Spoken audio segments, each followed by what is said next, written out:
कक्षा 7 पाठ है पंडिता रमाबाई। तो शुरू करते हैं।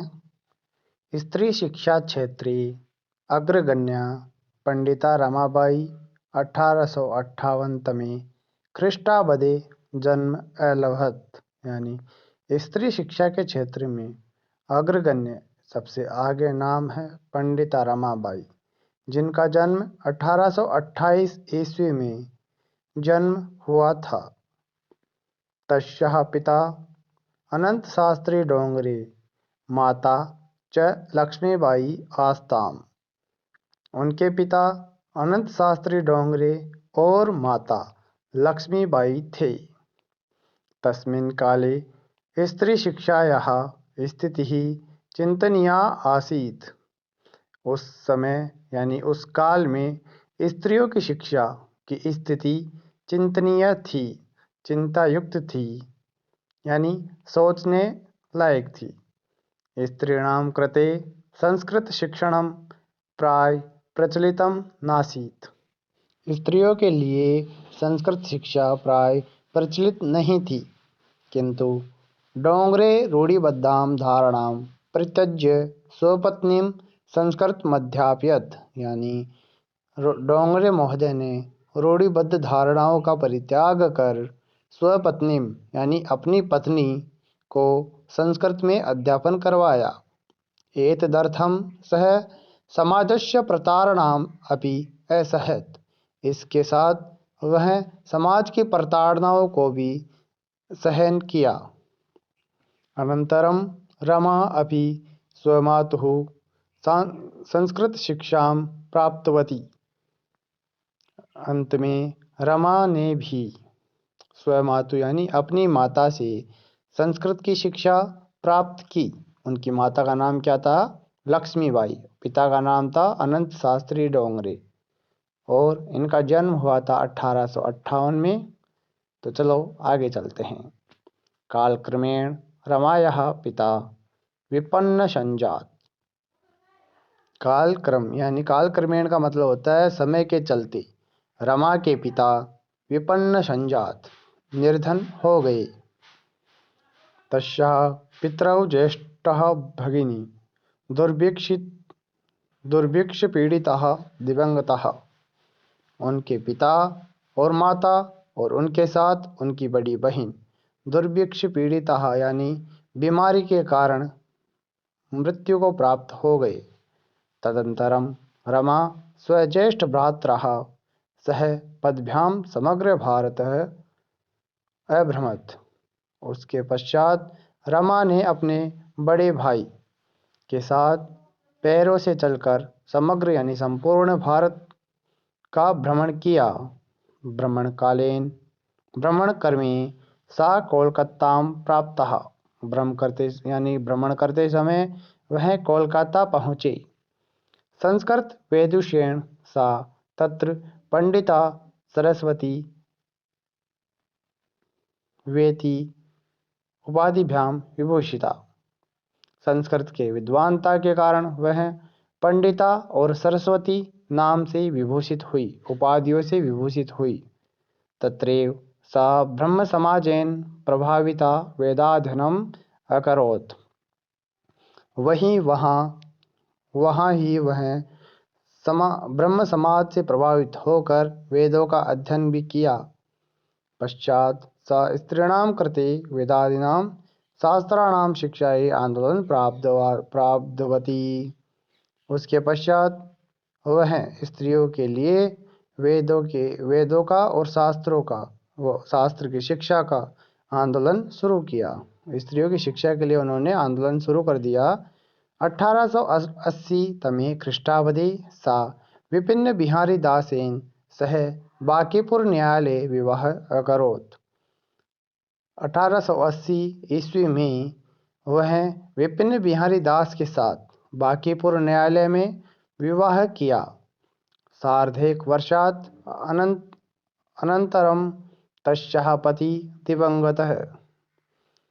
1.5 वर्ष बोले या 1.5 वर्ष बाद उनके पति भी दिवंगत हो गए, यानी मृत्यु को प्राप्त हो गए। तदनन्तरं सा पुत्र्या मनोरमाया सह जन्मभूमि महाराष्ट्रम प्रत्यागच्छत। उसके पश्चात वह पुत्री मनोरमा के साथ जन्मभूमि महाराष्ट्र के लिए आ गई।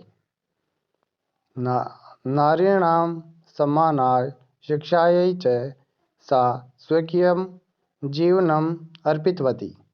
नारियों के सम्मान के लिए और शिक्षा के लिए उन्होंने अपना जीवन अर्पित कर दिया। हंटर शिक्षा आयोगस्य समक्षं नारी शिक्षा विषये सा स्वमतं प्रस्तुतवती। हंटर शिक्षा आयोग के समक्ष नारियों की शिक्षा के विषय का अपना मत प्रस्तुत किया। यानी हंटर शिक्षा एक आयोग है, उसके समक्ष क्या किया, नारी शिक्षा के विषय में अपना मत प्रस्तुत किया उनके सामने कि नारियों के लिए भी शिक्षा होनी चाहिए।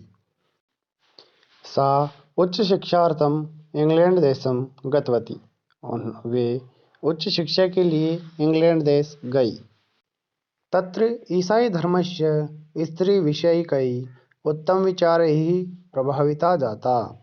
वह ईसाई धर्म के स्त्री विषय के उत्तम विचारों से प्रभावित हुई। अब आपको यहाँ तक पाठ समझ में आ गया है तो हमारे वीडियो को ज़्यादा से ज़्यादा शेयर कीजिए, लाइक कीजिए और चैनल को सब्सक्राइब कीजिए। तो चलो चलते हैं अगले वाले पेज पर। इंग्लैंड देशात रमाबाई अमेरिका देशम अगच्छत। इंग्लैंड देश से रमाबाई अमेरिका देश आ गई। तत्र सा भारतस्य विधवा स्त्रीणां सहायतार्थम अर्थसंचयम अकरोत्। यानी वह वहाँ भारतीय विधवा स्त्रियों के लिए यानी उनकी सहायता के लिए अर्थ संचय अकरोत्, रुपए धन इकट्ठा करने लगी या धन इकट्ठा किया। भारतम प्रत्यागत्य मुंबई नगरे सा शारदा सदनम अस्थापयत। भारत आने के बाद मुंबई नगर में वह शारदा सदन नाम से एक आश्रम शुरू किया उसने। अस्मिन् आश्रमे निसहाया स्त्रियः निवसन्ति स्म। इस आश्रम में निसहाय स्त्रियां, जिनका कोई सहारा नहीं होता है, वे स्त्रियां निवास करती थी। तत्र स्त्रियः मुद्रण टंकण काष्ठकलादीनांच प्रशिक्षणमपि लभन्ते स्म। वहाँ स्त्रियां टाइपिंग, छपाई और काष्ठकलादीनांच यानी लकड़ी की कला का प्रशिक्षण का लाभ लेती थी। मुद्रण का मतलब क्या होता है? छपाई होता है। टंकण का होता है टाइपिंग। काष्ठकलादीनांच का होता है लकड़ी पर जो कला निकालते हैं यानी गुदाई करते हैं, वो होता है काष्ठकलादीनांच। परम इदम सदनम पुणे नगरे स्थानांतरितम जातम। परंतु यह सदन, जो क्या नाम था सदन का? शारदा सदन, पुणे नगर में स्थानांतरित हो गया। तत्पुणे नगरस्य समीपे केडगांव स्थाने मुक्ति मिशन नाम संस्थानम तया स्थापितम। वह पुणे नगर के समीप केडगांव में एक स्थान का नाम है केडगांव, वहाँ मुक्ति मिशन नाम से एक संस्थान वहाँ स्थापित किया गया। अत्र अधुना अपि निराश्रिता स्त्रियः ससम्मानं जीवनं यापयन्ति। यहाँ अब भी निराश्रित, जो किसी पर आश्रित न हो या जिनका कोई सहारा न हो, वे स्त्रियां ससम्मानम यानी सम्मान के साथ जीवनम यापयन्ति जीवन यापन करती हैं। आगे देखते हैं 1922 तमे ख्रीष्टाब्दे रमाबाई महोदयायाः निधनम अभवत्। 1922 ईस्वी में रमाबाई महोदया का निधन हो गया। सा देश विदेशानां अनेकासु भाषासु निपुणा आसीत्। वह देश विदेश की अनेक भाषाओं में निपुण थी। समाजसेवायाः अतिरिक्तं लेखनक्षेत्रे अपि तस्याः महत्वपूर्णम् अवदानम् अस्ति। समाज सेवा के अतिरिक्त लेखन क्षेत्र में भी वह महत्वपूर्ण अवदानित हैं। स्त्रीधर्मनीति हाई कास्ट हिंदू विमेन इति तस्याः प्रसिद्धं रचनाद्वयं वर्तते। उनकी 2 रचनाएं थी, उनका जो बहुत प्रसिद्ध थी, उनका नाम क्या था? स्त्री धर्म नीति और हाई कास्ट हिंदू विमेन। ये 2 रचनाएं बहुत प्रसिद्ध थी। किसकी? रमाबाई की। तो चलो अब बीच में से हम पाठ के बीच में से प्रश्न करते हैं। वह शिक्षा के लिए कहाँ गई? आपको लिखना है इंग्लैंड देश, यानी आगे की शिक्षा के लिए वो इंग्लैंड देश गई। फिर इंग्लैंड देश से वो अमेरिका आई थी। भारत की विधवा स्त्रियों के लिए इन्होंने अपना धन संचय किया और सहायता के लिए बहुत सारे काम किए। इन्होंने मुंबई नगर में एक सदन खोला था जिसका नाम शारदा सदन था। और इन्होंने मुद्रण, टंकन और यानी छपाई और टाइपिंग का और लकड़ी पर जो कला निकालते हैं उसका उन्होंने क्या किया? प्रशिक्षण दिया। इन्होंने एक मिशन चलाया था जिसका नाम था मुक्ति मिशन। इनके पिता का नाम था अनंत शास्त्री डोंगरे, माता का नाम था लक्ष्मीबाई। इनका जन्म कब हुआ था? तो आपको बताना है 1858 ईस्वी में। मृत्यु कब हुई थी? 1922 ईस्वी में। इनको कौन सी पदवी दी गई है? कौन सी नाम से विभूषित किया जाता है? सरस्वती। और एक और नाम था, वो आपको कमेंट में ज़रूर बताना है। मैं ये नहीं बताऊंगा, आप बताओगे। कमेंट में ज़रूर बताना गाइज। तो चलो मिलते हैं इसके प्रश्नों पर अगले वीडियो में।